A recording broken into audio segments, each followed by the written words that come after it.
In the Name of the King, A Dungeon Siege Tale is a fantasy action-adventure film that attempted to combine the visual scale of medieval fantasy cinema with the world-building and combat-driven spirit of a video game. Directed by Uwe Boll, the film features a remarkably recognizable cast, including Jason Statham, Claire Forlani, Lily Sobieski, John Rhys-Davies, Ron Perlman, Ray Liotta, Burt Reynolds, and Kristanna Loken. One important clarification should be made at the beginning. Although the film is sometimes listed or referred to as a 2008 movie, its original theatrical release was in 2007. It premiered at the Brussels Festival of Fantastic Films on April 11, 2007, before receiving its theatrical release later that year. The confusion largely comes from the film's broader 2008 release activity and home video availability in different markets. For a YouTube movie analysis channel, identifying it primarily as a 2007 fantasy action film is therefore the more historically accurate approach. The movie was inspired by the Dungeon Siege video game franchise, but it is not a direct cinematic recreation of a particular game storyline. Instead, it uses the game's fantasy identity as a foundation for an original medieval adventure involving kingdoms, warriors, magic, monsters, political betrayal, and a mysterious enemy capable of controlling dangerous creatures known as Kroogs. That distinction is extremely important because it helps explain both the film's ambitions and many of the criticisms directed toward it. Viewers familiar with the Dungeon Siege games might expect a straightforward adaptation filled with recognizable game mechanics, locations, and characters. Instead, the film tries to function as a traditional fantasy epic while borrowing the name, atmosphere, and general mythology of the game franchise. At the center of the story is Jason Statham's character, Farmer, a seemingly ordinary man whose life changes dramatically when his family and community become caught up in a violent conflict. What initially appears to be a simple struggle for survival gradually expands into a much larger confrontation involving the kingdom itself. This transformation from an ordinary individual into a reluctant hero is one of the movie's most important structural ideas.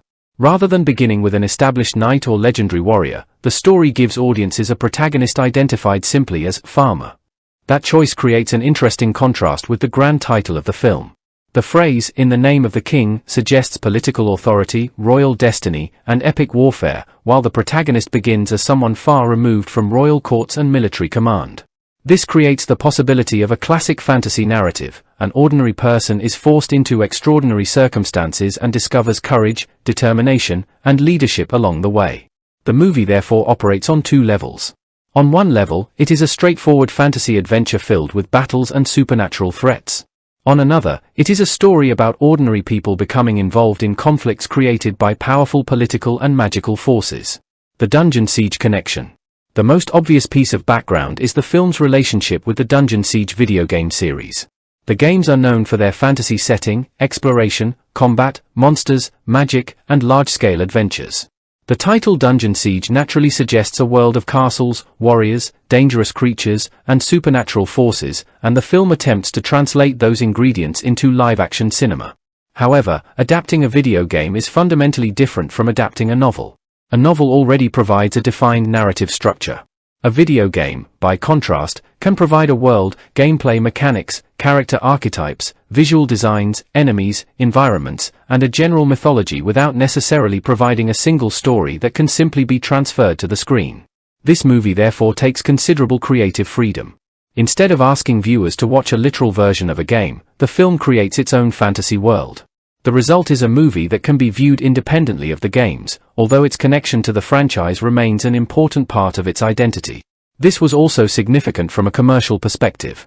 The film carried a reported production budget of around $60 million, which was enormous compared with the eventual box office result. That budget indicates that the filmmakers were attempting something considerably larger than a small fantasy adventure. The movie wanted armies, elaborate costumes, medieval environments, visual effects, monsters, castles, magical elements, and action sequences. In other words, the ambition was much bigger than the title might initially suggest. Uwe Boll and the film's reputation. The director, Uwe Boll, is another major part of the film's background. Boll became particularly associated with adaptations of video games, including House of the Dead, Alone in the Dark, and later BloodRayne. His work became controversial among critics and audiences, especially because several of his video game adaptations received strongly negative reviews. That reputation followed in the Name of the King. Interestingly, this film represents one of Boll's attempts to work on a considerably larger scale. The production assembled an impressive cast and attempted to create a serious fantasy epic rather than a deliberately lightweight adventure. The presence of major actors is particularly striking. Jason Statham was already strongly associated with action cinema. His screen image had been established through films such as Lock, Stock and Two Smoking Barrels, Snatch, The Transporter, and Crank. Audiences therefore entered In the Name of the King with expectations about what a Jason Statham action film should feel like. Yet the fantasy setting changes the way his presence works. Statham is usually associated with urban environments, firearms, vehicles, martial arts, and fast-paced modern action. Here, however, he is placed in a medieval world of swords, armor, horses, forests, and magic. That contrast is one of the film's more unusual qualities. The movie essentially asks, what happens when a modern action star persona is placed inside a traditional medieval fantasy adventure? Sometimes the combination works. Limited character development, tonal inconsistencies, and a screenplay that struggles to combine its many ideas into a consistently convincing fantasy epic. Jason Statham's presence is simultaneously one of the film's greatest attractions and one of its more unusual elements. His established action star image gives the movie energy, but the fantasy setting does not always feel completely natural around that persona. The supporting cast adds considerable recognition, but several performers are given roles that do not fully exploit their potential. The fantasy world contains interesting ingredients, but its mythology does not always receive enough development to become as immersive as the film's ambitions suggest. The action provides spectacle, but spectacle alone cannot substitute for emotional investment. And the video game connection gives the project a commercial identity, yet the movie does not depend heavily enough on the actual gameplay experience to satisfy viewers looking for a direct Dungeon Siege adaptation. Final perspective. Ultimately, In the Name of the King, a Dungeon Siege tale is a fascinating example of a film whose ambition was considerably larger than its eventual reputation. It attempted to create a major fantasy adventure with a substantial budget and an unusually impressive cast. It drew inspiration from a recognizable video game franchise and tried to build an original cinematic story around its fantasy concepts. The movie's failure does not make those ambitions meaningless. Instead, it provides a useful case study in how difficult fantasy filmmaking can be. A successful fantasy film requires more than castles, monsters, swords, armies, and visual effects. It needs a convincing world, memorable characters, clear motivations, emotional stakes, coherent rules, strong pacing, and a story capable of making audiences care about what happens beyond the spectacle. In the Name of the King contains pieces of that formula, but they do not always work together smoothly. For viewers discovering the film today, the best way to approach it may be as a curious piece of 2000s fantasy and video game adaptation history rather than simply expecting another Lord of the Rings-style epic. Its enormous cast, unusual combination of talent, video game origins, ambitious production scale, controversial director, disappointing box office, and eventual sequels all contribute to a movie that is far more interesting to discuss than its reputation might suggest. And perhaps that is the most useful conclusion for a movie analysis channel. A film does not have to be a critical success to be worth analyzing. Sometimes the most revealing movies are the ones where the ambition, the execution, and the final audience reaction tell three very different stories. One of the most important aspects of In the Name of the King, a Dungeon Siege tale, is the way the film begins by presenting a relatively peaceful world before gradually revealing that something much more dangerous is taking place behind the scenes.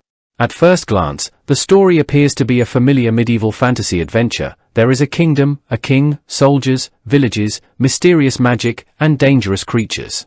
But beneath that traditional fantasy framework is a story about power, manipulation, betrayal, family, identity, and the transformation of an ordinary man into someone caught in a much larger conflict. A small correction is useful before examining the story. Although the film is sometimes described as a 2008 movie because of its release history in different markets, In the Name of the King, a Dungeon Siege tale originally premiered in 2007, including its festival premiere in April 2007.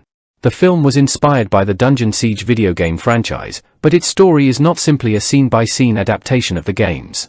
It creates its own fantasy narrative and characters while borrowing the general atmosphere of the game world. The story begins in the Kingdom of Abe, where the central character is known simply as Farmer. This choice of name is significant. Instead of introducing the audience to a famous knight, prince, or legendary warrior, the film begins with a character whose identity is connected to ordinary life. Farmer lives with his wife Solana and their young son Zeph in the community of Stonebridge. His life is presented as relatively peaceful, centered around family rather than politics or warfare. This peaceful existence is essential because it gives the audience something concrete to lose when the larger conflict finally reaches the village. From a storytelling perspective, this is a classic technique. The audience first sees what normal life looks like. Then the threat arrives. And once that normal life is destroyed, the protagonist has a personal reason to fight. That structure is particularly important for Farmer because his eventual involvement in the kingdom's war is not initially motivated by ambition. He does not appear to be searching for a crown or military glory. His primary concern is his family. This makes the attack on Stonebridge more than an ordinary fantasy battle. It becomes the event that permanently changes his life.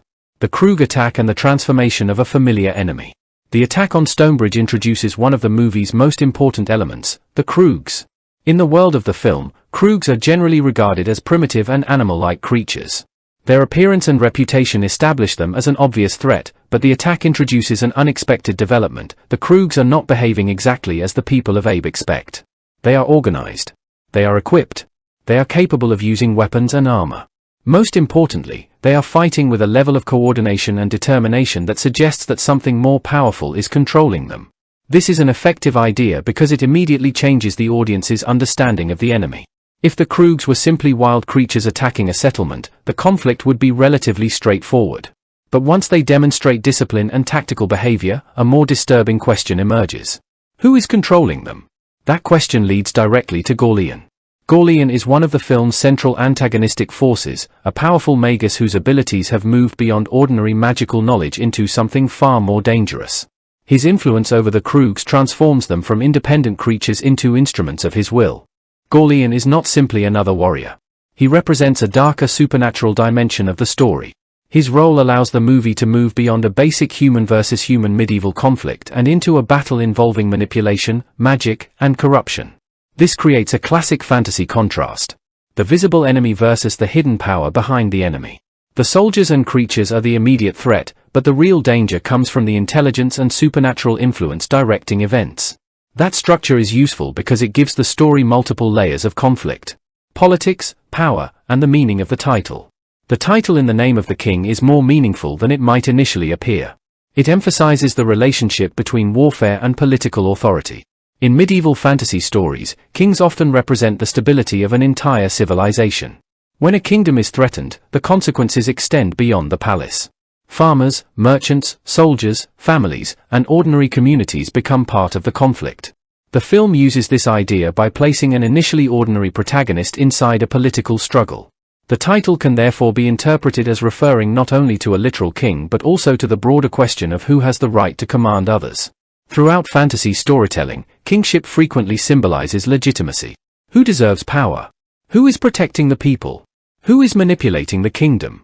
Who is willing to sacrifice ordinary citizens for political goals? These questions appear beneath the film's action-oriented surface. However, the screenplay does not always explore these themes with the depth that a more sophisticated fantasy drama might have achieved. The ideas are present, but the film generally prioritizes adventure and action over extended philosophical examination. The film's scale versus its reception. Perhaps the biggest contradiction surrounding In the Name of the King is the difference between its ambitions and its commercial performance. The film reportedly cost approximately $60 million to produce but earned only about $13.1 million worldwide. That makes its theatrical performance a major financial disappointment. The gap between budget and box office is particularly significant because the film was designed to look like a major fantasy event. The production had a substantial reported budget, an internationally recognizable cast, an established video game property as its source of inspiration, large-scale action, fantasy creatures, medieval environments, and a director already associated with video game adaptations. From a commercial standpoint, those ingredients suggested that the movie had the potential to reach a much larger audience. Instead, its theatrical reception was poor. Critics generally responded negatively, pointing toward issues involving storytelling, dialogue, pacing, characterization, visual effects, and the overall execution of its fantasy concept. This does not necessarily mean that every aspect of the film is without value. In fact, one of the more interesting ways to approach the movie today is to separate ambition from execution. The ambition was substantial. The execution was much more controversial. That distinction makes the film more interesting to analyze than simply labeling it bad and moving on. Critical reception and the importance of context.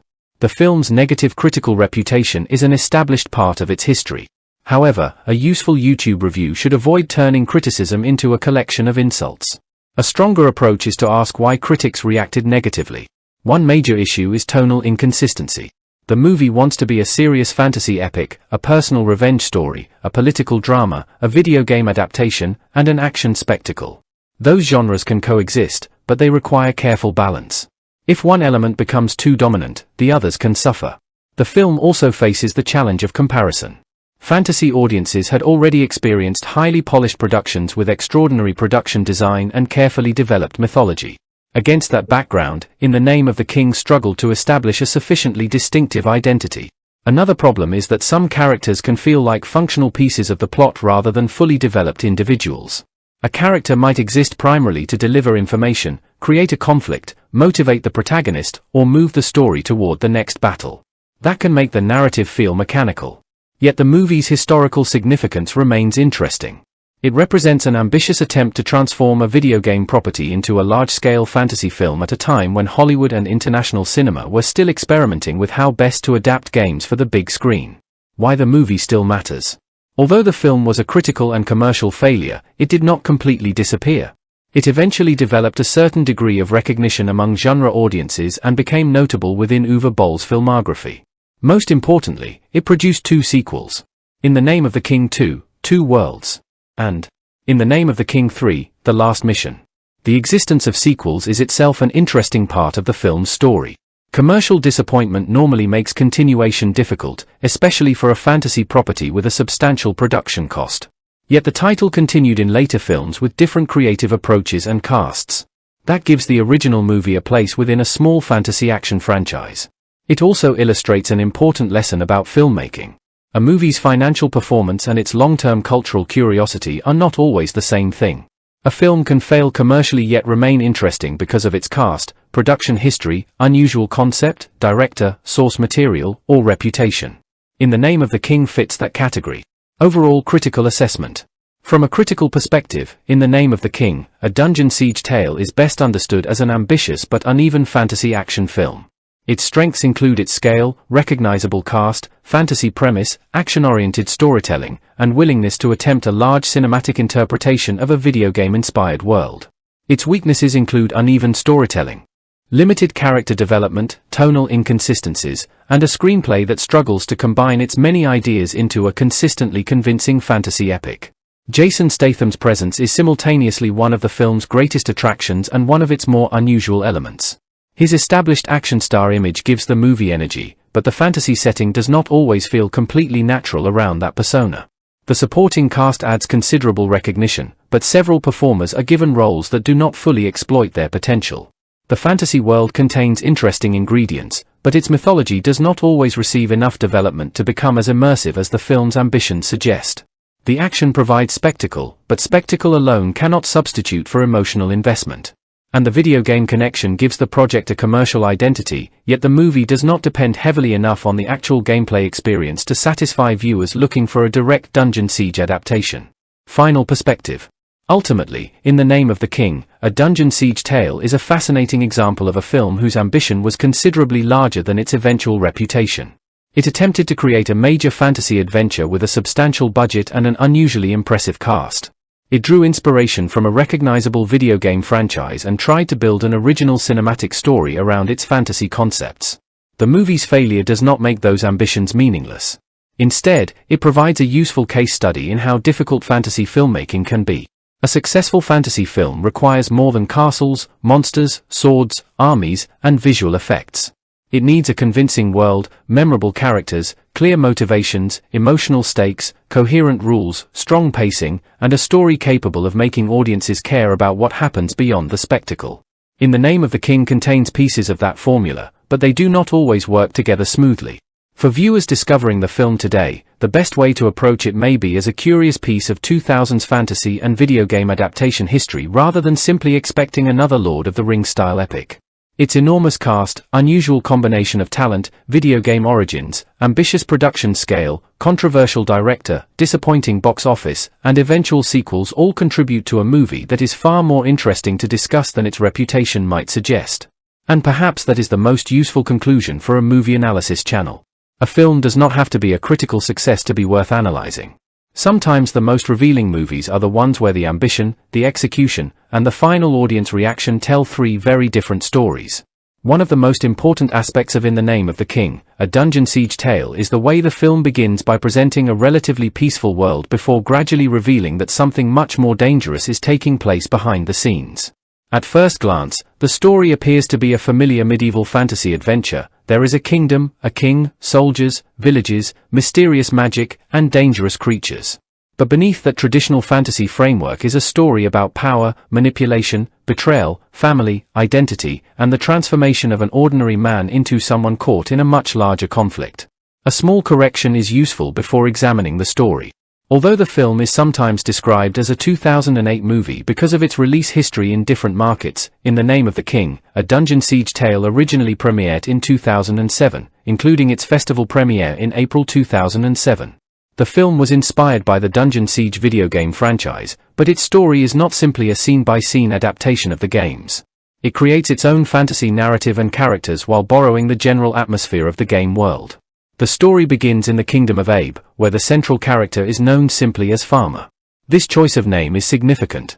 Instead of introducing the audience to a famous knight, prince, or legendary warrior, the film begins with a character whose identity is connected to ordinary life. Farmer lives with his wife Solana and their young son Zeph in the community of Stonebridge. His life is presented as relatively peaceful, centered around family rather than politics or warfare. This peaceful existence is essential because it gives the audience something concrete to lose when the larger conflict finally reaches the village. From a storytelling perspective, this is a classic technique. The audience first sees what normal life looks like. Then the threat arrives. And once that normal life is destroyed, the protagonist has a personal reason to fight. That structure is particularly important for Farmer because his eventual involvement in the kingdom's war is not initially motivated by ambition. He does not appear to be searching for a crown or military glory. His primary concern is his family. This makes the attack on Stonebridge more than an ordinary fantasy battle. It becomes the event that permanently changes his life. The Krug attack and the transformation of a familiar enemy. The attack on Stonebridge introduces one of the movie's most important elements, the Krugs. In the world of the film, Krugs are generally regarded as primitive and animal-like creatures. Their appearance and reputation establish them as an obvious threat, but the attack introduces an unexpected development. The Krugs are not behaving exactly as the people of Abe expect. They are organized. They are equipped. They are capable of using weapons and armor. Most importantly, they are fighting with a level of coordination and determination that suggests that something more powerful is controlling them. This is an effective idea because it immediately changes the audience's understanding of the enemy. If the Krugs were simply wild creatures attacking a settlement, the conflict would be relatively straightforward. But once they demonstrate discipline and tactical behavior, a more disturbing question emerges. Who is controlling them? That question leads directly to Gorlian. Gorlian is one of the film's central antagonistic forces, a powerful magus whose abilities have moved beyond ordinary magical knowledge into something far more dangerous. His influence over the Krugs transforms them from independent creatures into instruments of his will. This is important thematically because the film is not merely presenting a battle between two armies. It is presenting a conflict between free will and manipulation. The Krugs are dangerous, but they are also being used. That distinction adds another layer to the story. From the perspective of the people of Abe, the Krugs are enemies. From the larger perspective of the narrative, however, they are also victims of Gallian's supernatural control. The film does not always explore this idea with the depth that a more philosophical fantasy movie might have offered, but the concept itself is interesting. Gallian's power becomes frightening not simply because he can destroy things, but because he can take control of other beings and turn them into weapons. Farmer's first great loss. During the attack, Farmer joins the fight alongside Norik and Bustian. These relationships are important because they establish Farmer as someone who is capable of defending himself and others. He is not completely helpless when the attack begins. Nevertheless, the situation quickly becomes overwhelming. The most devastating consequence is the loss of Zeph. Gorlian uses a Krug avatar to reach Farmer and kills his young son. This moment fundamentally changes the emotional direction of the story. Before this event, Farmer's world revolves around his family. After it, his family becomes the reason he enters the larger conflict. The death is therefore not merely an event designed to shock the audience. It functions as the narrative catalyst that transforms Farmer's personal life into a larger heroic journey. This is one of the most recognizable storytelling structures in revenge and fantasy cinema. A character loses something deeply important. The loss destroys the character's previous way of life. The character begins searching for the person responsible. That search gradually reveals a much larger conspiracy. And eventually, the protagonist realizes that defeating the enemy requires more than personal revenge. That is essentially the direction Farmer's journey takes. However, the emotional impact of this transformation can be viewed differently by different audiences. Some viewers may see Zephyr's death as an effective motivation because it gives Farmer an immediate and understandable reason to act. Others may feel that the movie moves through the emotional consequences too quickly, especially considering how significant the loss is supposed to be. That difference is important when discussing the film critically. The idea is dramatically strong. The execution can feel compressed. Gorlian, the villain behind the chaos. Gorlian is perhaps the character who most clearly represents the movie's theme of corrupted power. Unlike an enemy commander who simply wants territory, Gallian's ambitions are deeply connected to domination. He wants control over Abe, and he uses magic to achieve it. His manipulation of the Kroogs demonstrates how he views other beings, not as individuals with their own choices, but as tools. This makes Gorlian a particularly traditional fantasy villain. He possesses extraordinary power. He becomes increasingly convinced of his superiority. His ambition expands. His moral boundaries disappear. And eventually, his desire for control becomes more important than the lives of the people affected by his actions. The character also provides an interesting contrast with Farmer. Farmer begins with very little political or supernatural power, but he possesses personal connections, loyalty, and determination. Gorlian possesses extraordinary magical power but becomes increasingly isolated by his ambition. In symbolic terms, the two characters represent opposite directions. Farmer is pushed toward responsibility because he cares about other people. Gorlian is pushed toward tyranny because he values control over human connection. That contrast gives the conflict more meaning than simply hero versus villain. It becomes a conflict between two different attitudes toward power. Farmer's mysterious identity. Another intriguing detail occurs when Gorlian attempts to read Farmer through the Kroog and claims that he cannot read him. This moment introduces an element of mystery surrounding Farmer's identity.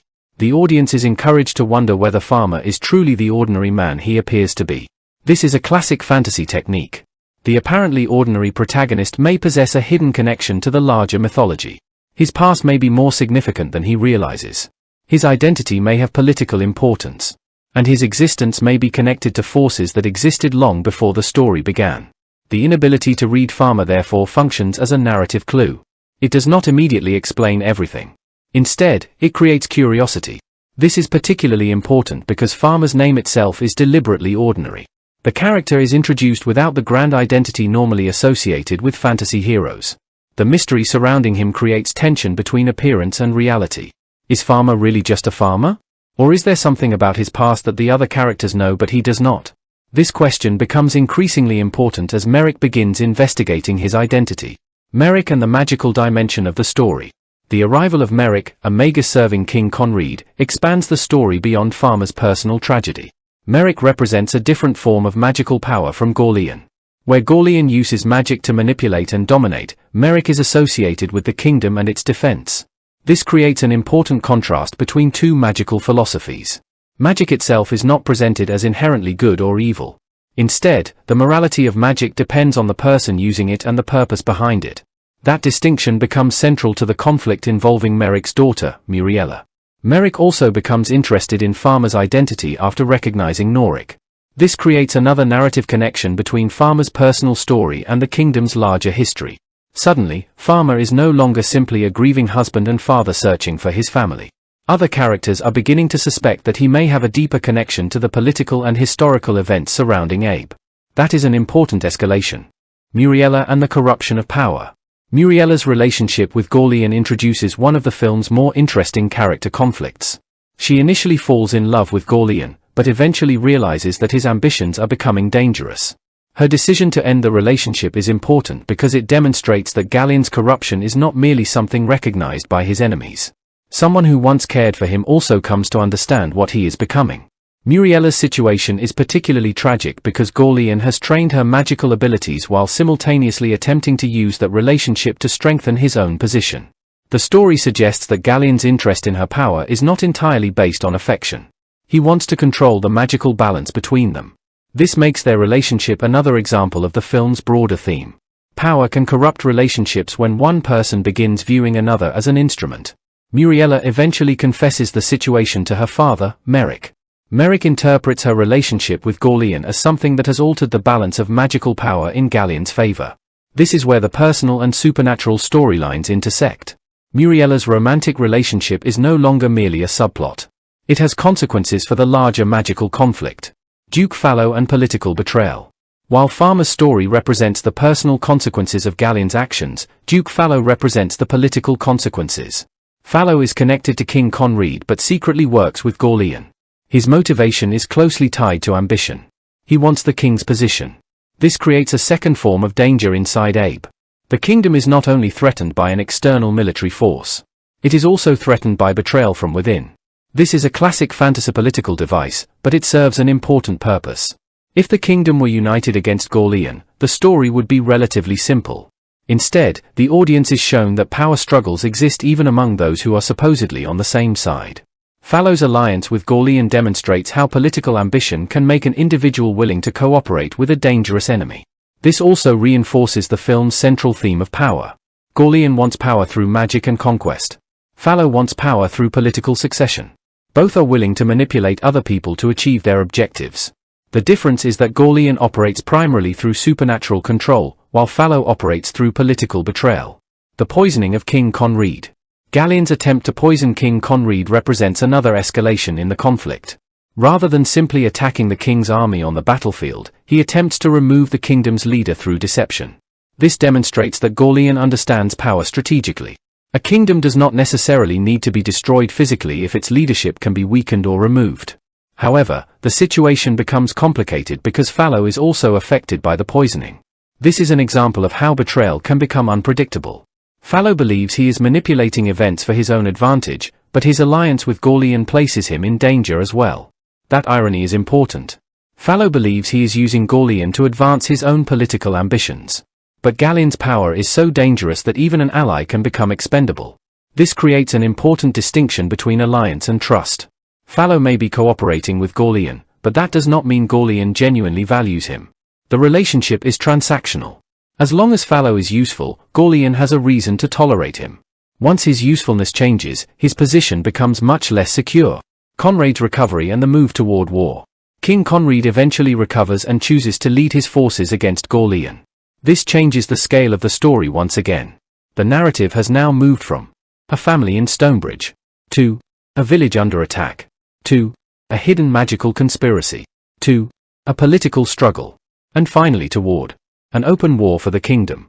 This escalation is one of the most important structural elements in the story. The film does not leave Farmer's personal tragedy isolated.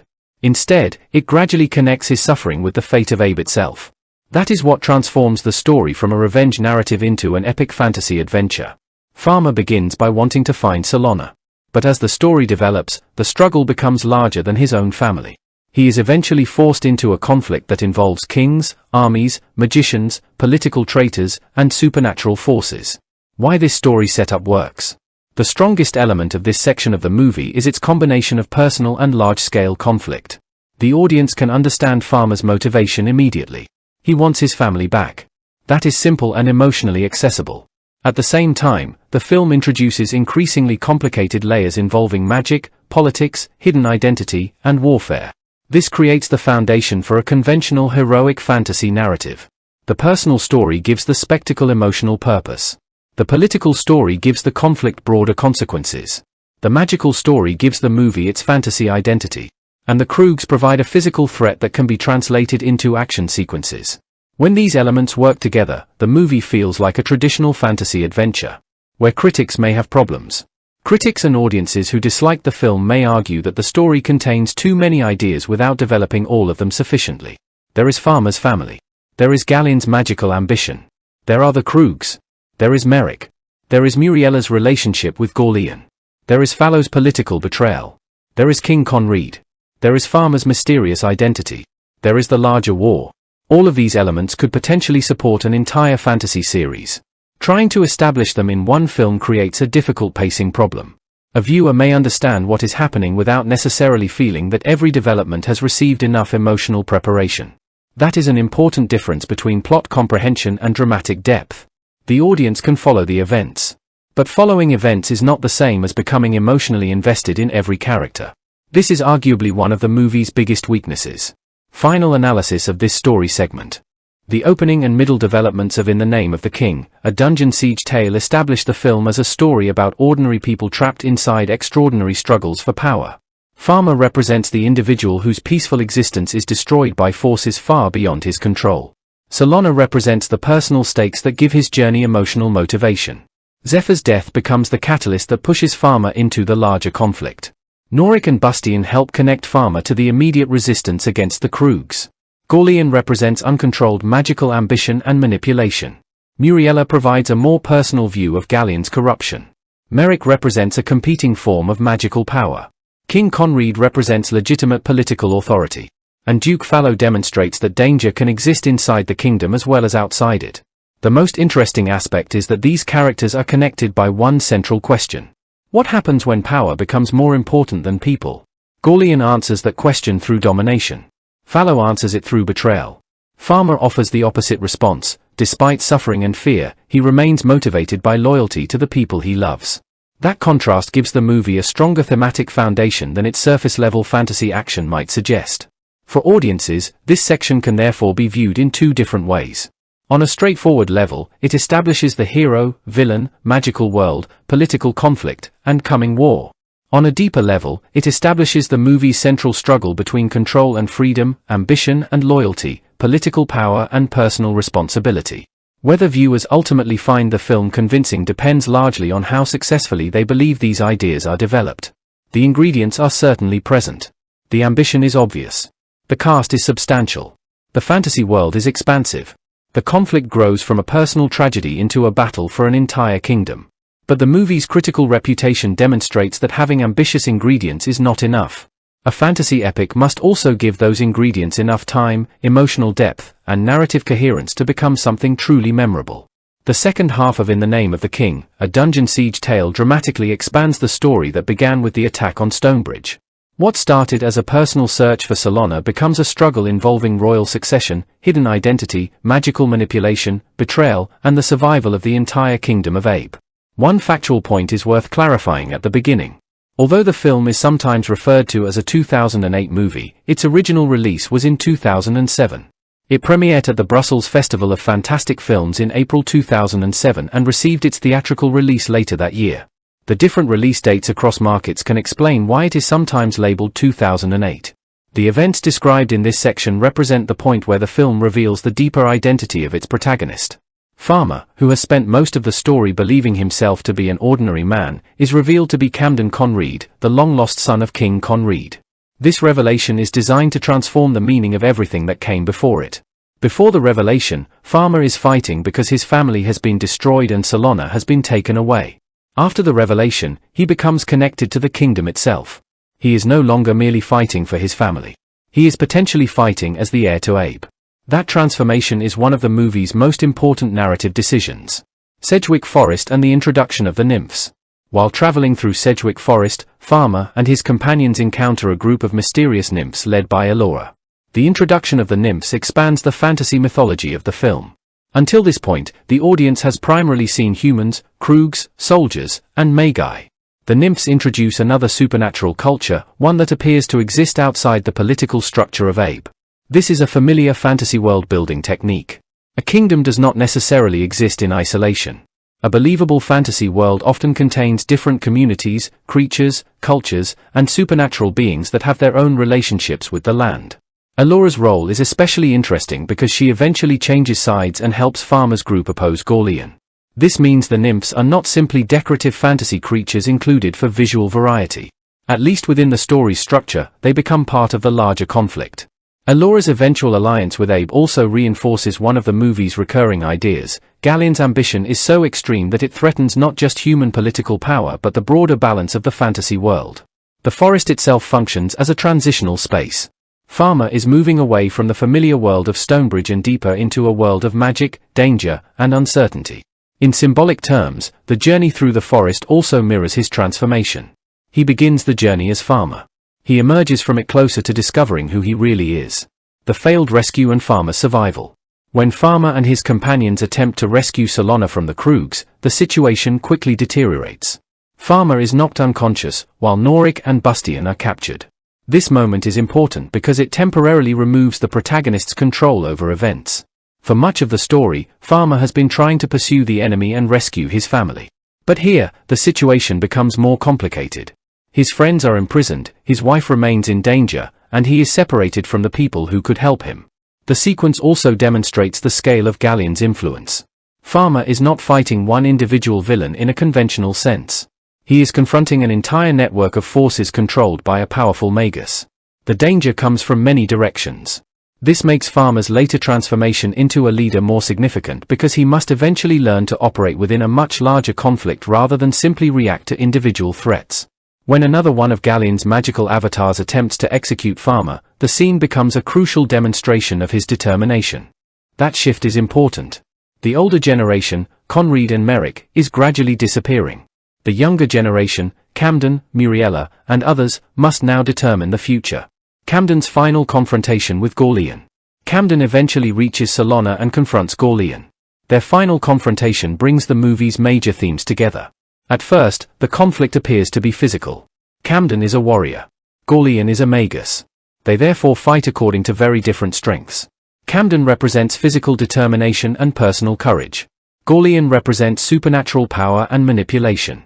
When Galleon uses magic to gain an advantage, the confrontation becomes a reminder that Camden cannot defeat him simply by matching power with power. This is where the movie introduces its final reversal. Muriella attempts to intervene, but Galleon weakens her magical abilities. Just when Galleon appears to have control of the situation, Salona attacks him from behind. Camden then finishes the confrontation. The film avoids needing a long philosophical speech to explain what happens next. Galleon's death causes his supernatural influence over the Kroogs to disappear. The creatures return to their previous primitive behavior. The larger magical system holding them under control collapses. Why Salona's role in Galleon's defeat matters. Salona's intervention is one of the more interesting creative decisions in the finale. The story could easily have allowed Camden to defeat Galleon completely by himself. Instead, Salona plays a direct role in ending the threat. This is important because she is not merely a passive objective for the hero to rescue. She becomes an active participant in the climax. Her action also reinforces the idea that Galleon's defeat is not simply the triumph of one powerful warrior. It is the result of multiple characters resisting him. Camden brings determination. Muriella brings knowledge of Galleon's magic. Merrick's earlier efforts contribute to understanding the magical conflict. Allura chooses to oppose Galleon. Teresh and the army defend Abe. And Salona ultimately creates the opportunity for Camden to finish the battle. The movie therefore frames victory as a collective achievement rather than the work of one person alone. The Kroogs become free. Perhaps the most important consequence of Galleon's death is what happens to the Kroogs. Once Galleon's magical influence disappears, they return to their previous state. This detail provides an important conclusion to the movie's exploration of control.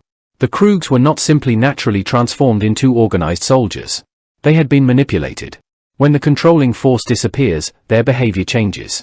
This confirms that Galleon was the true engine behind the unusual Kroog threat thematically. This can be interpreted as the restoration of free will. The creatures were being used as tools of conquest. With Galleon gone, that manipulation ends. The film's fantasy logic therefore connects the villain's death directly to the restoration of balance. Camden and Salona's reunion. The movie concludes with Camden and Salona reunited. The emotional circle has finally closed. At the beginning, Farmer had a family. Galleon destroyed that peaceful existence. Farmer spent the story searching for Salona and confronting the forces responsible for his son's death. Along the way, he discovered his royal identity, lost Norik, lost Conrad, and became the new king. By the end, he has defeated Galleon and saved the kingdom. Yet the most personal victory is his reunion with Salona. This is important because the movie's emotional core remains the family. Even after the royal revelation and massive battles, the protagonist's motivation still comes back to the people he loves. The meaning of Farmer becoming king. The transformation from Farmer to Camden is the central character arc of the movie. But the film does not necessarily suggest that Farmer's old identity was false. Instead, the two identities eventually merge. Farmer is the name connected to the life he lived. Camden is the name connected to his birth. By the end, he carries both histories. This is a useful way to interpret the character. He does not become a completely different person simply because he learns that he is royal. His experiences as a farmer have shaped the kind of king he might become. He understands ordinary people. He understands loss. He has experienced the consequences of war directly.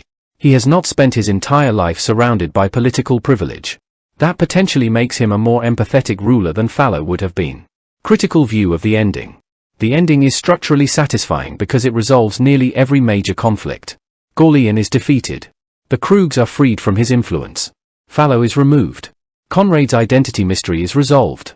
Camden becomes king. Solana survives. The kingdom is saved. From a traditional fantasy adventure perspective, this provides a clear conclusion. However, critics may question how quickly some of these resolutions occur. The film introduces numerous characters and conflicts, and the final act attempts to resolve many of them within a relatively compressed period. As a result, some emotional developments may feel more functional than deeply explored.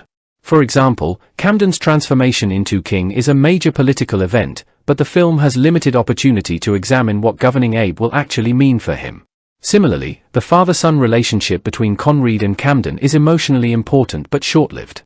The final battle provides spectacle and resolution, but the consequences of the war are not explored in great detail.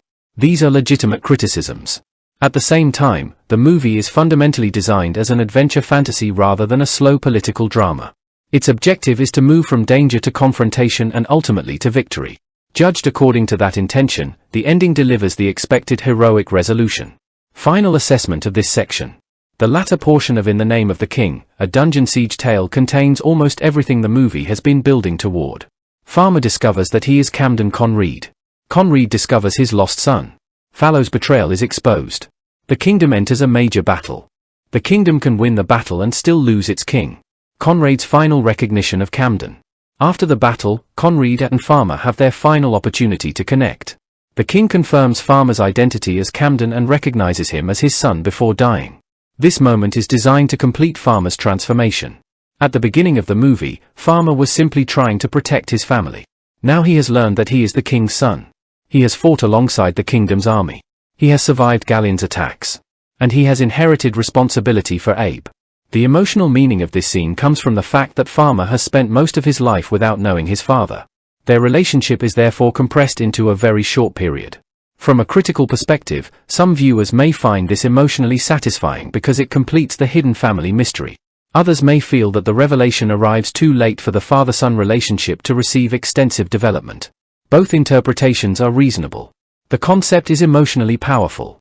The limited time available to explore it is a potential weakness. Teresh vs. Fallow. After Conrad's death, the question of leadership becomes urgent. Commander Teresh challenges Fallow. Their confrontation represents more than a personal duel. It is essentially a symbolic struggle between legitimate service and selfish ambition. Teresh represents military loyalty to Abe. Fallow represents political opportunism. Teresh wins the confrontation, but Fallow still attempts to claim authority. This demonstrates that removing an ambitious individual physically does not automatically eliminate the political problem. Fallow's desire for power has become almost detached from reality. He believes that simply declaring himself king can create legitimacy. But the arrival of Camden changes everything. Once Camden is recognized as Conrad's son, the kingdom has a legitimate successor. Fallow is arrested for treason. The contrast is striking. Fallow tried to seize the crown. Camden never originally wanted it. Yet Camden becomes king because of the responsibility inherited from his father. This is one of the movie's clearest statements about leadership. The person who desperately wants power may be the least suitable to possess it. Norik's death and its emotional importance. Meanwhile, Norik, Bustian, and Solana are taken to Christwind Hold, Galleon's stronghold. Norik eventually dies while fighting the Kroogs. His death is particularly important because of his relationship with Farmer. Norik was not merely a traveling companion. He had been connected to Farmer's hidden past and helped protect him when he was young. In that sense, Norik represents Farmer's life before the revelation of his royal identity. When Norik dies, another part of Farmer's old world disappears. This gives the story a bittersweet quality. Farmer has gained a kingdom but lost people who helped make him who he was. That tension is important because becoming Camden does not erase the identity of Farmer. The man who becomes king is still the same individual shaped by Stonebridge and Norik. Solana and the revelation of the second child. Galleon's interaction with Solana creates another significant revelation. He senses that Camden is connected to her and discovers that she is pregnant with their second child. This detail changes the emotional stakes once again. Farmer's family is no longer only something from his past. His future family is also at risk. The unborn child represents continuity. Camden has lost Zeph. Now he is fighting not only to save Salona but also to protect the future child they are expecting. This adds another layer to the movie's central theme of legacy. Conrad's legacy is the kingdom. Camden's legacy is his family. Gallien's idea of legacy is domination. The three concepts of legacy therefore collide. The final mission against Gorlian. Camden eventually prepares to infiltrate Gallien's stronghold. He is joined by Merrick, Muriella, and Elora, while Teresh and the remaining Abe forces attempt to hold off the advancing Kroogs. This is a classic fantasy finale structure. The larger army creates a diversion or defensive battle. Meanwhile, a smaller group enters the villain's stronghold to confront the source of the threat. The structure allows the film to combine two kinds of action. There is the massive battlefield conflict outside. And there is the more personal confrontation inside Gallien's lair. The contrast is important. The army represents the kingdom. Camden's group represents the individuals fighting to end the source of the war. Merrick versus Gorlian. Merrick enters the magical stronghold and confronts Gorlian. Their conflict is arguably one of the movie's most thematically important confrontations because they represent opposing approaches to magic. Merrick uses magical knowledge in service of Abe. Gorlian uses magic for personal domination. Their confrontation therefore feels like a battle between two competing philosophies. However, Gorlian manages to outsmart Merrick and kills him. Merrick's death is significant because he spent much of the story attempting to understand the magical conflict and Farmer's identity. His journey ultimately ends in a confrontation with the very person responsible for much of the kingdom's suffering. His death also leaves the younger characters to complete the mission. That shift is important. The older generation, Conrad and Merrick, is gradually disappearing. The younger generation, Camden, Muriella, and others, must now determine the future. Camden's final confrontation with Gorlian. Camden eventually reaches Salona and confronts Gorlian. Their final confrontation brings the movie's major themes together. At first, the conflict appears to be physical. Camden is a warrior. Gorlian is a magus. They therefore fight according to very different strengths. Camden represents physical determination and personal courage. Gorlian represents supernatural power and manipulation. When Gorlian uses magic to gain an advantage, the confrontation becomes a reminder that Camden cannot defeat him simply by matching power with power. This is where the movie introduces its final reversal. Muriella attempts to intervene, but Gorlian weakens her magical abilities. Just when Gorlian appears to have control of the situation, Salona attacks him from behind. Camden then finishes the confrontation. The film avoids needing a long philosophical speech to explain what happens next. Gallien's death causes his supernatural influence over the Kroogs to disappear. The creatures return to their previous primitive behavior. The larger magical system holding them under control collapses. Why Salona's role in Gallien's defeat matters. Salona's intervention is one of the more interesting creative decisions in the finale. The story could easily have allowed Camden to defeat Gorlian completely by himself. Instead, Salona plays a direct role in ending the threat. This is important because she is not merely a passive objective for the hero to rescue. She becomes an active participant in the climax.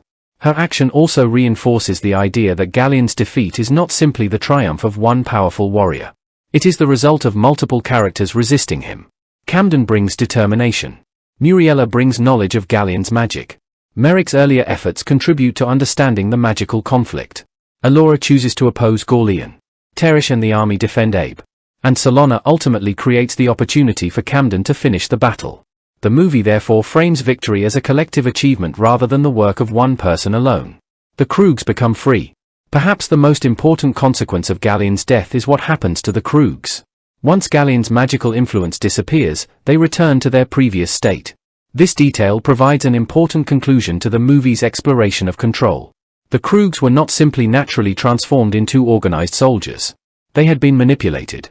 When the controlling force disappears, their behavior changes. This confirms that Gorlian was the true engine behind the unusual Kroog threat thematically. This can be interpreted as the restoration of free will. The creatures were being used as tools of conquest. With Gorlian gone, that manipulation ends. The film's fantasy logic therefore connects the villain's death directly to the restoration of balance. Camden and Salona's reunion. The movie concludes with Camden and Salona reunited. The emotional circle has finally closed. At the beginning, Farmer had a family. Gorlian destroyed that peaceful existence. Farmer spent the story searching for Salona and confronting the forces responsible for his son's death. Along the way, he discovered his royal identity, lost Norik, lost Conrad, and became the new king. By the end, he has defeated Gorlian and saved the kingdom. Yet the most personal victory is his reunion with Liotta. This is important because the movie's emotional core remains the family. Even after the royal revelation and massive battles, the protagonist's motivation still comes back to the people he loves. The meaning of Farmer becoming king. The transformation from Farmer to Camden is the central character arc of the movie. But the film does not necessarily suggest that Farmer's old identity was false. Instead, the two identities eventually merge. Farmer is the name connected to the life he lived. Camden is the name connected to his birth. By the end, he carries both histories. This is a useful way to interpret the character. He does not become a completely different person simply because he learns that he is royal.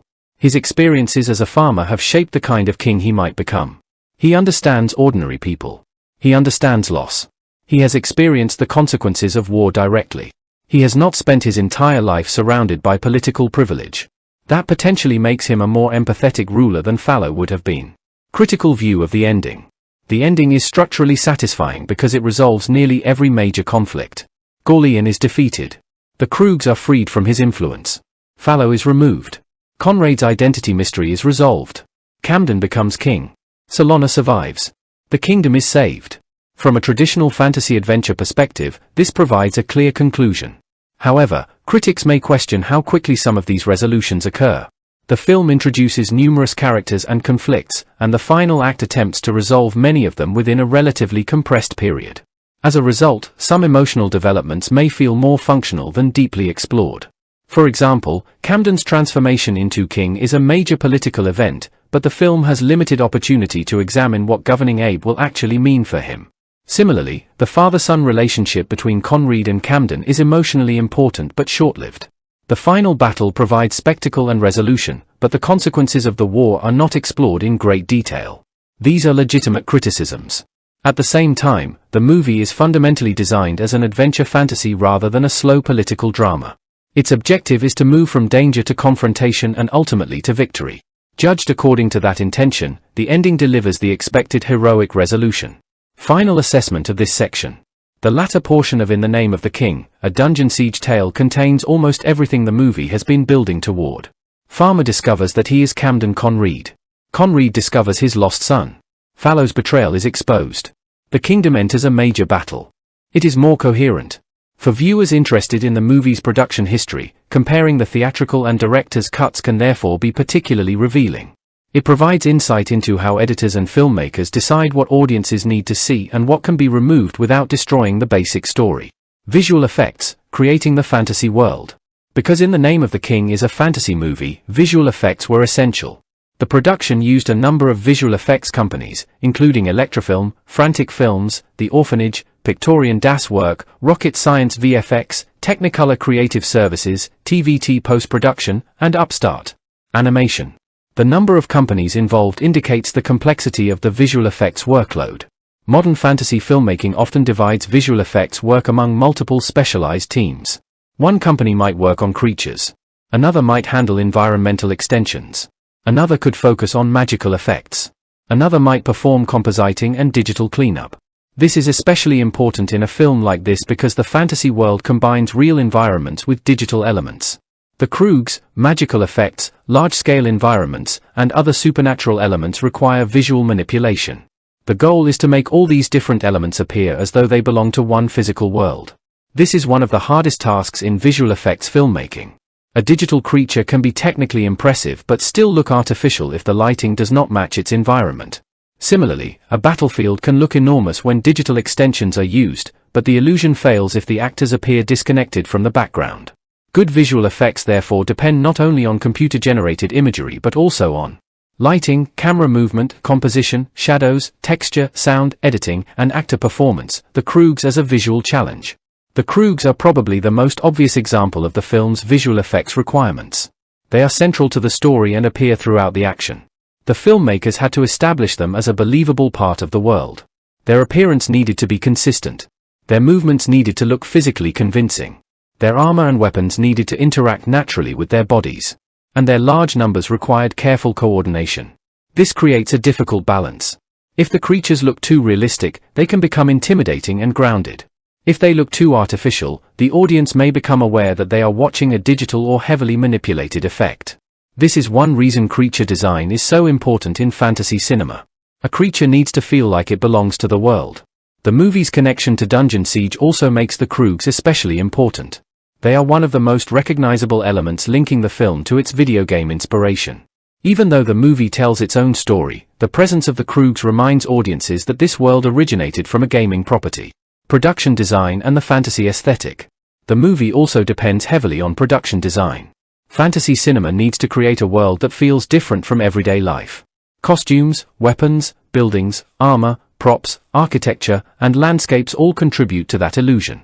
A successful fantasy environment does not need every object to be visually extravagant. It needs consistency.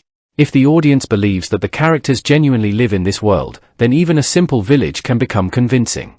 The film's use of British Columbia's natural landscapes provides a strong foundation. The forests create a sense of wilderness. The medieval costumes establish historical fantasy identity. Weapons and armor reinforce the military setting. Castles and fortified environments communicate political power. The visual language is therefore relatively traditional. It draws from familiar medieval fantasy imagery rather than attempting to completely reinvent the genre. That decision has both advantages and disadvantages. The advantage is accessibility. Viewers immediately understand the world. The disadvantage is that the film can sometimes feel familiar rather than distinctive. Music, Blind Guardian, and the fantasy atmosphere. Music is another fascinating part of the production. German power metal band Blind Guardian recorded the film's main theme, Scalds and Shadows. This is a particularly appropriate musical choice because Blind Guardian has long been associated with fantasy-inspired themes. Their music often incorporates imagery associated with mythology, legends, epic journeys, and heroic storytelling. That makes the band's contribution naturally compatible with a fantasy movie. The title, Scalds and Shadows, itself evokes an old-world storytelling atmosphere. A scald is traditionally associated with a poet or storyteller in Scandinavian culture. The word therefore carries associations with legends, warriors, kings, and ancient stories. That fits the movie's fantasy setting remarkably well. The use of a power metal band also creates an interesting connection with fantasy gaming culture. Heavy metal and fantasy have historically shared a strong audience overlap. Both frequently draw upon mythology, heroic narratives, medieval imagery, magical worlds, warriors, legends, and epic battles. Therefore, Blind Guardian's involvement helps connect the film to a broader fantasy subculture. Threshold and Hammerfall. The soundtrack-related material also included contributions from other metal bands. British progressive metal band Threshold contributed Pilot in the Sky of Dreams, while Swedish power metal band Hammerfall contributed The Fire Burns Forever. These musical choices reinforce the movie's connection with heavy metal fantasy culture. It is almost as if the soundtrack is acknowledging an audience that already enjoys epic fantasy through music, gaming, and mythology. This is an interesting marketing and artistic decision. The film may not have achieved the mainstream cultural impact of larger fantasy franchises, but its musical identity fits the genre's established subculture. Wolfgang Herold served as executive soundtrack producer, helping coordinate the musical side of the production. Why the music matters. Music in fantasy cinema does more than fill silence. It establishes scale. A battle can feel larger when the score emphasizes rhythm. Instead, his new identity adds responsibility to the character he already was. This can be interpreted as one of the movie's central ideas: birth may determine someone's status, but experience determines who that person becomes. Farmer was raised away from royal life.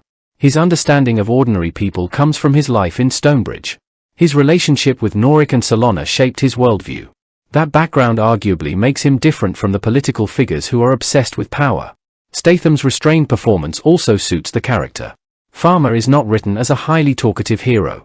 Much of his characterization comes through action and physical reaction rather than lengthy speeches. For some viewers, this works because Statham's screen presence naturally communicates determination.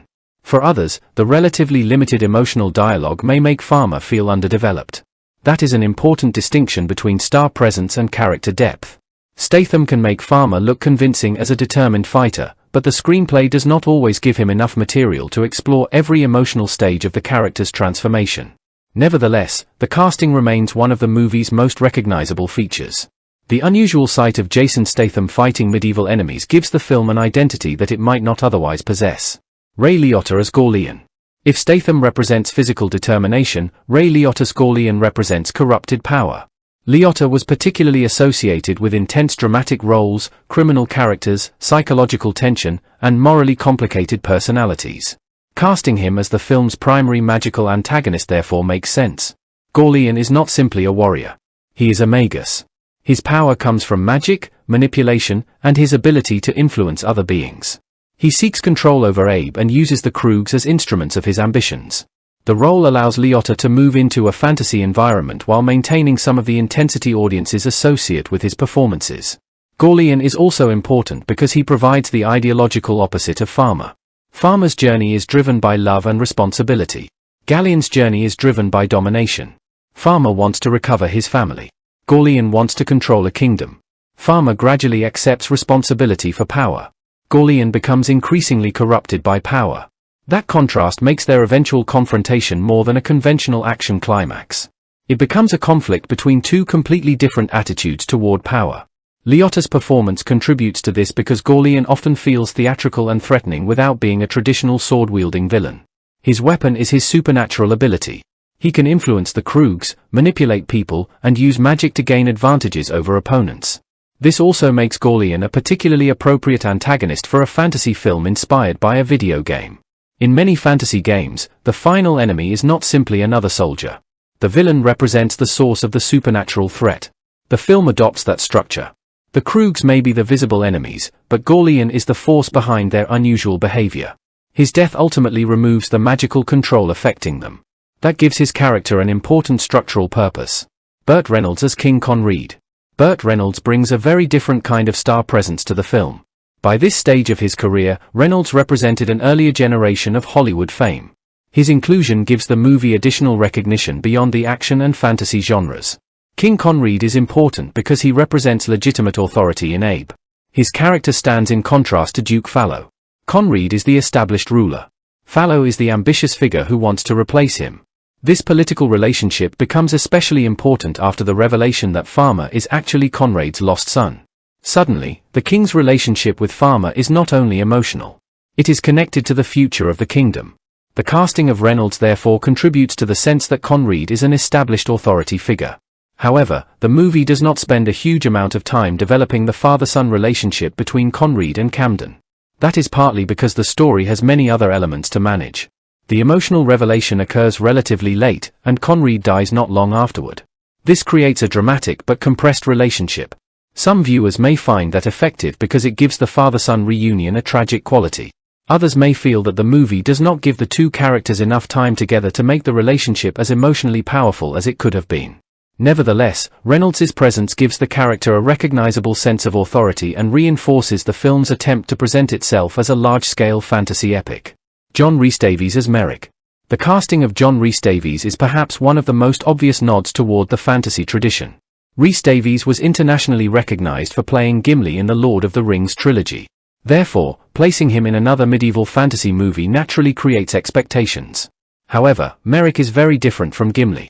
Merrick is a magus, a magical figure connected to King Conread and deeply involved in understanding the supernatural threat facing Abe. His character provides a bridge between the political world and the magical world. Merrick understands that Gorlian represents a dangerous imbalance of power. He also becomes interested in Farmer's mysterious identity. This makes him an important exposition character. He helps the audience understand information that Farmer does not know about himself. In narrative terms, Merrick functions partly as a guide. He knows more about the history of Abe than Farmer does. He understands the magical conflict better than most ordinary characters. And he is connected to Muriela, which gives him a personal stake in the magical storyline. Rhys-Davies brings authority to the role. His voice and physical presence make Merrick feel like someone who belongs in a fantasy world. That is important because fantasy stories require actors capable of making unusual concepts feel credible. The movie's magical mythology can sometimes feel conventional, but Rhys-Davies' presence helps ground it. His eventual confrontation with Gorlian also gives the character a meaningful dramatic purpose. Merrick's death demonstrates that knowledge and magical experience are not enough to guarantee victory. Gorlian is powerful enough to defeat someone who understands his methods. This makes the final conflict more dependent on courage, teamwork, and opportunity rather than magical superiority alone. Ron Perlman as Norik. Ron Perlman is another actor whose genre history makes him an especially fitting choice. Perlman has appeared extensively in fantasy, science fiction, action, and comic book projects. His physical presence makes him immediately believable as a warrior or hardened traveler. As Norik, he occupies an important position in Farmer's life. Norik is not simply a companion. He has a connection to Farmer's childhood and helps establish the hidden history surrounding Camden. He is one of the people who helped protect Farmer when he was young. That means Norik represents a bridge between Farmer's past and present. Before Farmer learns that he is Camden, Norik is part of the world he knows. After the revelation, Norik becomes part of the evidence explaining where Farmer came from. This makes his eventual death particularly meaningful. Norik's loss represents the destruction of another connection to Farmer's old life. Camden gains a royal identity but loses someone who helped shape the person known as Farmer. That creates an emotional contradiction at the center of the character's transformation. The new king gains political power while losing pieces of his personal history. Perlman's performance benefits from his naturally imposing screen presence. Norik feels like someone capable of surviving a dangerous fantasy world. His relationship with Farmer also gives the film some of its strongest emotional grounding. Lili Sobieski as Muriela. Lili Sobieski plays Muriela, one of the movie's most important magical characters. Muriela's story is closely connected with Gorlian. She falls in love with him but eventually recognizes the darker nature of his ambitions. This relationship allows the film to examine Gorlian from a different perspective. Most characters encounter Gorlian as an enemy. Muriela encounters him as someone she once trusted. That difference matters. She is therefore able to see his corruption developing from inside the relationship. Her realization that Gorlian has been manipulating her magical abilities adds another layer to his characterization. He is not satisfied simply with controlling armies. He wants control over other people's abilities as well. Muriela eventually turns against him and helps the forces of Abe. Her character therefore becomes part of the movie's theme of reclaiming personal agency. She initially gives Gorlian emotional and magical access to her life. Eventually, she recognizes the manipulation and rejects it. Her presence in the final mission also demonstrates that she is not merely a romantic subplot. She contributes directly to the supernatural conflict. Critically, however, the character's potential is greater than the amount of development she receives. The relationship with Gorlian could have been explored much more deeply. Why did she fall in love with him? What did she see in him before his corruption became obvious? How did the relationship affect her confidence? How did she rebuild her identity after leaving him? The film touches these questions without fully exploring them. Still, Muriela remains an important figure because she represents the possibility of resisting manipulation even after becoming involved with someone dangerous. Claire Forlani as Salona. Claire Forlani plays Salona, Farmer's wife and one of the central emotional figures in the story. Her role is important because Farmer's journey is fundamentally connected to his relationship with her. When the Kroogs attack Stonebridge, Salona is captured. Farmer's quest to find her becomes one of his primary motivations. This is a traditional narrative structure in which the hero must rescue a loved one.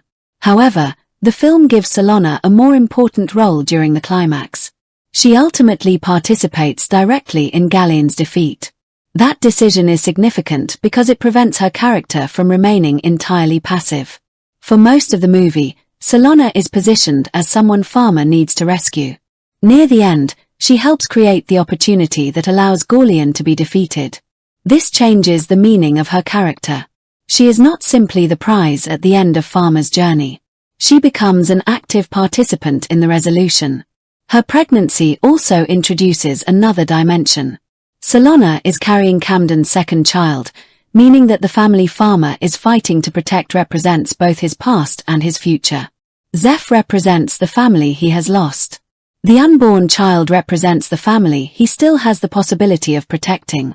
Salona therefore becomes closely connected to the movie's theme of continuity and legacy. Kristanna Loken as Allura. Kristanna Loken plays Allura, the leader of the nymphs. Her role expands the movie's fantasy world beyond the human kingdom. Allura initially belongs to a separate supernatural community, but she eventually sides with Abe against Gorlian. That change is important because it suggests that Galleon's threat extends beyond political boundaries. He is not simply attacking one kingdom. His desire for control disrupts the broader fantasy world. Ellora's eventual decision to join Camden's group also demonstrates that alliances can cross cultural and supernatural boundaries when a greater threat emerges. From a filmmaking perspective, the nymphs provide visual variety. The movie moves from villages and battlefields into forests and magical environments, allowing the fantasy world to feel broader. However, the nymph mythology is not explored as extensively as it could be.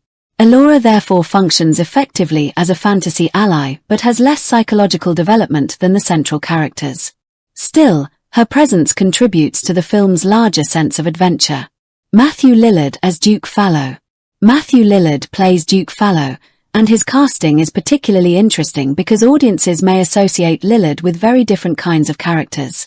Fallow is selfish, ambitious, and politically opportunistic. He wants Conrad's position. His alliance with Gorlian makes him one of the film's internal threats. The character is important because he demonstrates that a kingdom can be endangered from within. Gorlian represents supernatural tyranny. Fallow represents political betrayal. These two forms of corruption complement each other. Fallow does not necessarily possess Gallian's magical power. Instead, he uses political relationships and military authority. His problem is that his ambition becomes more important than loyalty. This makes him an effective contrast with Camden. Camden does not initially want the throne. Fallow desperately wants it. Yet the character who wants power least becomes the person eventually entrusted with it. That irony is one of the movie's clearest thematic ideas. Lillard's performance gives Fallow an energetic and sometimes unstable quality, helping differentiate him from the more controlled villainy of Gorlian. Brian White as Commander Teresh. Brian White plays Commander Teresh, an important military figure within Abe's forces. Teresh represents discipline and loyalty. Unlike Fallow, he is not primarily interested in political advancement. His responsibility is to protect the kingdom. His confrontation with Fallow therefore has symbolic significance. Teresh represents military service. Fallow represents political ambition. When Teresh defeats Fallow, the story reinforces the idea that legitimate leadership cannot simply be claimed. It must be supported by loyalty and responsibility. Teresh also plays an important role in the larger battlefield sequences. While Camden's group handles the mission against Gorlian, Teresh and the remaining soldiers face the advancing Kroogs. This creates a parallel structure between the personal mission and the military war. The supporting cast. The supporting actors also help make the fictional kingdom feel populated.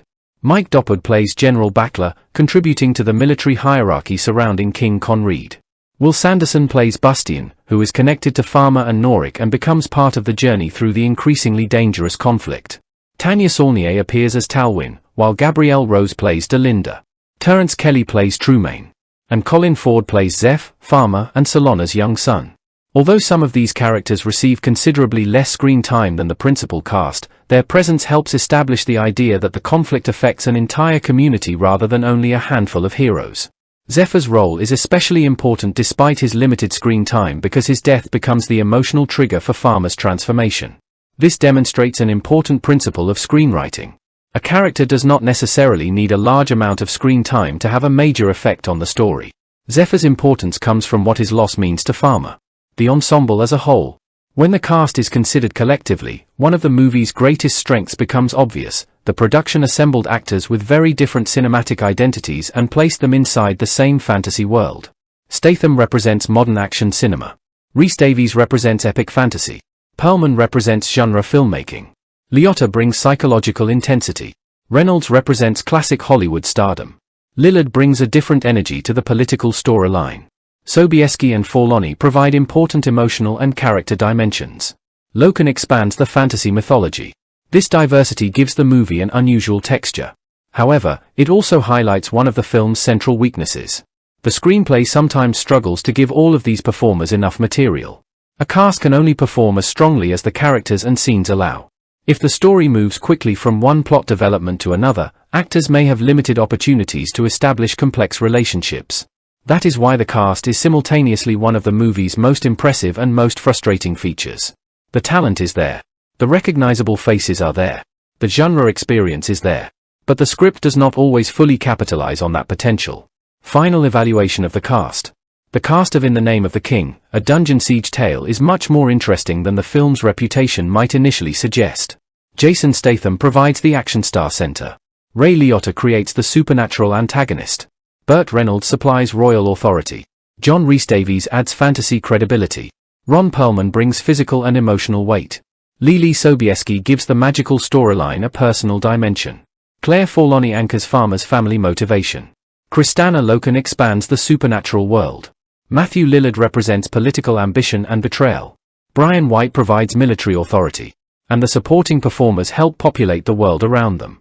The biggest issue is not the quality or recognition of the performers individually. It is how much the screenplay allows them to develop. Some characters are primarily defined by their function within the plot. Others receive stronger emotional arcs. The strongest characters are generally the ones whose personal motivations connect directly to the movie's major themes. Farmer represents responsibility. Gorlian represents domination. Fallow represents ambition. Muriella represents resistance to manipulation. Solana represents family and continuity. Conreed represents legitimate authority. Norik represents loyalty and the protagonist's forgotten past. That thematic organization gives the ensemble a larger purpose. Ultimately, the cast is a fascinating example of how a fantasy movie can bring together performers from different generations and genres. Even if the final film does not always live up to the potential of its performers, the combination remains one of the most memorable aspects of the production. For a modern audience watching the movie today, the cast can even become part of the experience itself. Viewers may recognize actors from action films, fantasy franchises, crime dramas, television, and other genres and discover how differently they are being used here. And that may be the most interesting conclusion. Production, the ambitious fantasy movie behind the final result. When audiences watch In the Name of the King, a dungeon siege tale, it is easy to focus almost entirely on what appears on screen: castles, forests, armies, kroogs, swords, magical battles, and a large ensemble of recognizable actors. But one of the most interesting parts of the movie is actually what happened behind the camera. The production attempted something considerably larger than a typical low-budget fantasy adventure. With a reported budget of approximately $60 million, the movie represented the most expensive production in director Uwe Boll's career at the time. That figure is particularly important because it changes how the film should be evaluated. A $60 million fantasy production creates certain expectations. Audiences naturally expect convincing environments, substantial action sequences, detailed costumes, elaborate production design, large armies, impressive visual effects, and a world that feels expansive enough to justify the investment. The movie certainly tries to provide those things. But its production history also demonstrates one of the biggest challenges facing fantasy filmmaking. Scale is expensive, but scale alone does not guarantee immersion. A production can spend tens of millions of dollars and still face difficulties with visual consistency, pacing, storytelling, or audience reception. That tension becomes central to understanding In the Name of the King. Filming in British Columbia. A significant portion of the movie was filmed in British Columbia, Canada, particularly around the area near Sook, in the western part of the Greater Victoria region. This location was an important production choice because British Columbia offers a wide variety of natural environments. Forests, open landscapes, rugged terrain, and dense vegetation can be transformed into fantasy environments through costume design, set construction, lighting, props, and visual effects. One of the locations associated with the production was Robert Burnaby Park. For a fantasy film, natural environments can be extremely valuable. Instead of constructing every forest, battlefield, and wilderness environment from scratch, filmmakers can use real landscapes as the foundation. The advantage is authenticity. A real forest already contains natural textures that are difficult to reproduce convincingly on a soundstage. Trees have irregular shapes. Ground surfaces contain natural variation. Light filters through leaves in unpredictable ways.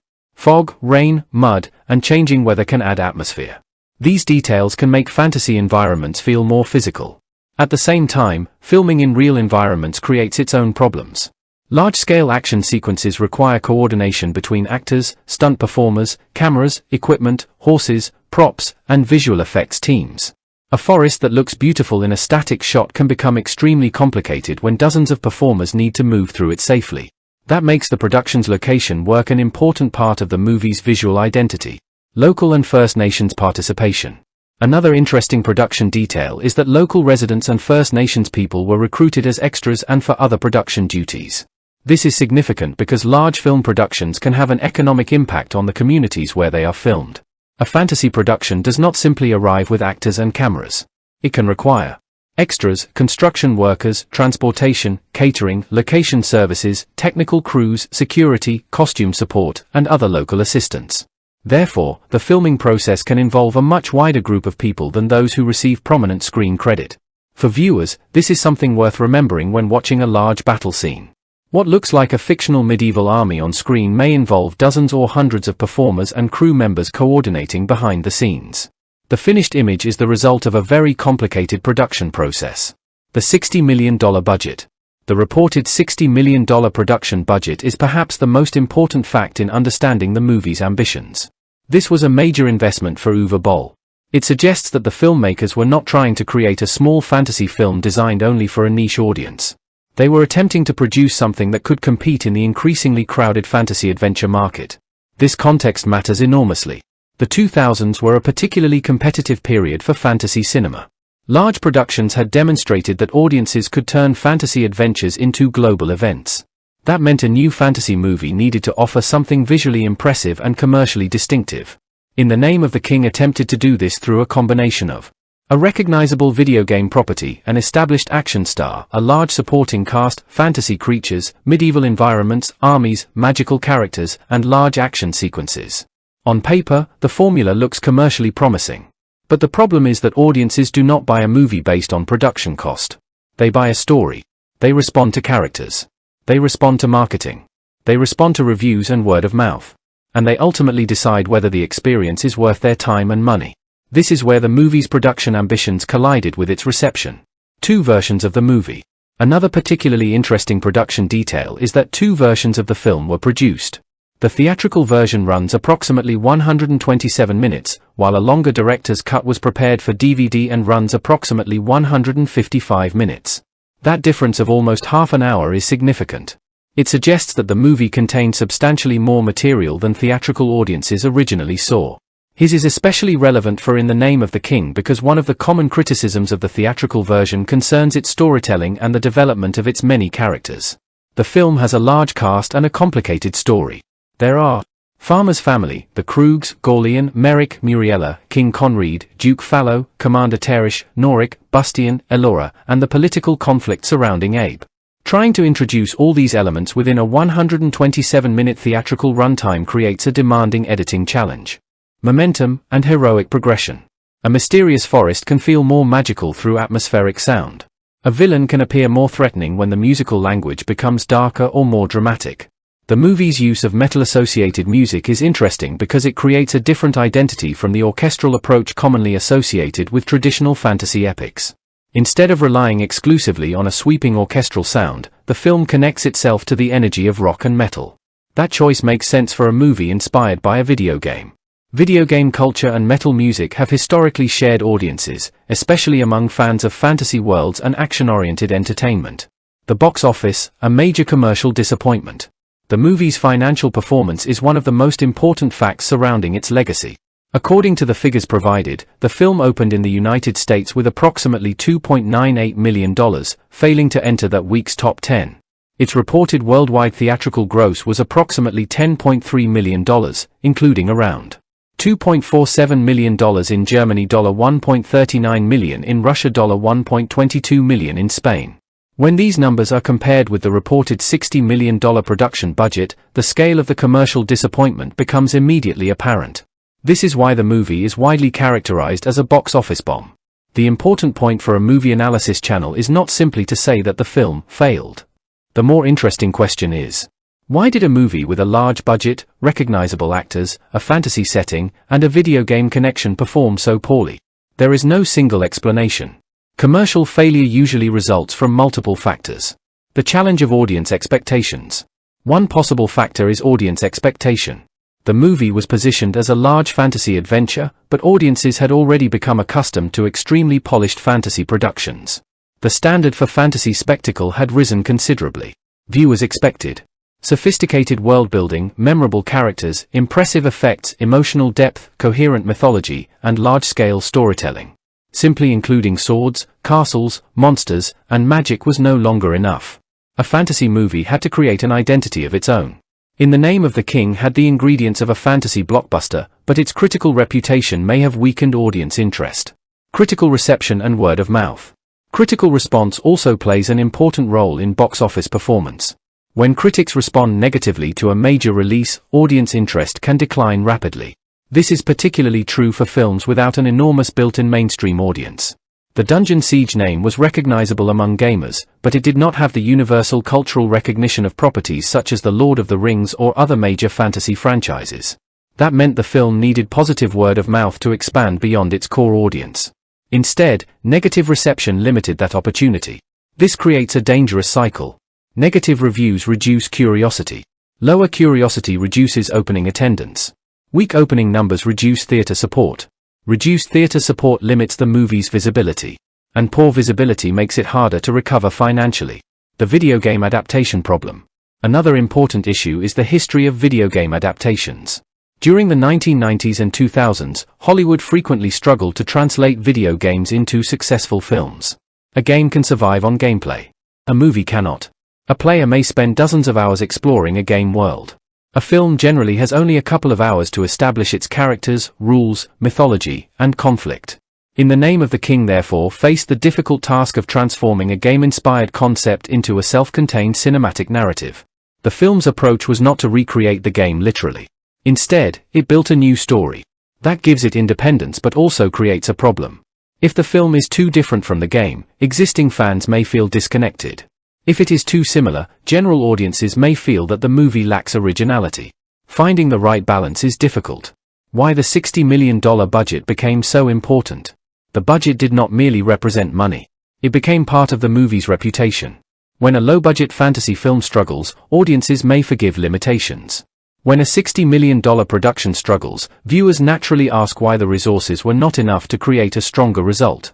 This does not mean that money automatically produces quality. But a large budget creates opportunities. It allows filmmakers to hire experienced crews. It allows more elaborate sets. It permits extensive visual effects. It can support large-scale action. It can attract recognizable actors. The challenge is turning those resources into a unified cinematic experience. That is where In the Name of the King became controversial. The director's cut and the question of what might have been. The existence of the approximately 155-minute director's cut is particularly interesting when considering the film's reception. Could additional footage improve the story? Possibly. A longer version can provide more context for characters and relationships. It can explain political motivations more clearly. It can make the fantasy world feel more developed. It can allow emotional moments to breathe. But it is important not to claim that the director's cut automatically solves every criticism. A longer runtime cannot repair every structural problem. If a scene is poorly constructed, making it longer does not necessarily make it better. If a character lacks depth, additional dialogue does not automatically create complexity. The director's cut is therefore best understood as an alternative presentation of the material rather than proof that the theatrical version was simply missing a masterpiece. For fans and researchers, however, the existence of two cuts makes the film's production history considerably more interesting. The contradiction at the heart of the production. The most fascinating thing about the production of In the Name of the King is the contradiction between its ambition and its outcome. The ambition was enormous. The film had a $60 million reported budget, a recognizable international cast, multiple visual effects companies, extensive location filming, a video game source, fantasy creatures, large battles, a dedicated soundtrack, and multiple versions of the final film. Yet the theatrical result was commercially disastrous. That contrast is precisely what makes the movie useful for cinematic analysis. It demonstrates that filmmaking is not a simple equation where more money plus more stars plus more effects equals success. A successful movie requires all those components to work together. Story must support spectacle. Characters must justify action. Visual effects must support the world rather than distract from it. Music must reinforce tone. Marketing must reach the right audience. And the final film must create an experience that viewers actually want to recommend. Overall production assessment. From a production perspective, In the Name of the King, A Dungeon Siege Tale was undeniably ambitious. Its filming locations in British Columbia provided natural fantasy environments. Local communities participated in the production. A substantial reported budget allowed the filmmakers to attempt large-scale fantasy action. Multiple visual effects companies contributed to the finished product. The existence of both theatrical and director's cuts demonstrates that the movie underwent significant editorial shaping. The music also gave the project a distinctive connection to fantasy and metal culture through contributions from Blind Guardian, Threshold, and Hammerfall. These are all meaningful production facts that demonstrate the scale of the project. The problem was not a lack of ambition. The problem was translating that ambition into a consistently convincing cinematic experience. Final perspective, a failed blockbuster with an interesting production legacy. In the Name of the King, A Dungeon Siege Tale remains a fascinating case study in ambitious genre filmmaking. It was expensive. It was international. It had a recognizable cast.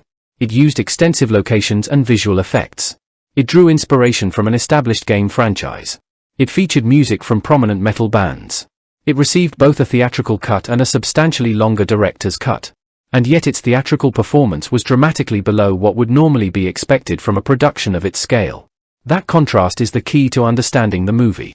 Rather than simply asking whether the film was good or bad, it is more revealing to ask what the production was attempting to achieve and why the final result did not connect with audiences on the scale its budget required. The movie wanted to be an epic fantasy adventure. It wanted the action of a video game. It wanted the emotional stakes of a family drama. It wanted the political intrigue of a medieval kingdom. It wanted the supernatural spectacle of a fantasy blockbuster. And it wanted Jason Statham to anchor all of it. That is an ambitious combination. Perhaps too ambitious for the story structure and runtime available to it. Still, the movie's production history is worth remembering because it reveals the enormous amount of work that goes into even a critically unsuccessful fantasy film. Every forest location required planning. Every battle required coordination. Every creature required design and visual effects work. Every costume, prop, weapon, and environment had to contribute to the illusion. Every musical decision helped establish the movie's identity. And behind every recognizable actor was a large production team working to create the fictional world of Abe. Ultimately, In the Name of the King may be remembered more for its ambition, unusual cast, controversial reputation, and commercial failure than for becoming the fantasy blockbuster it hoped to be. But that does not make its production story uninteresting. Quite the opposite. It makes the film a useful reminder that cinema is full of projects where the final result cannot fully communicate the scale of the effort behind it. And for a movie review channel, that is perhaps the most compelling angle of all.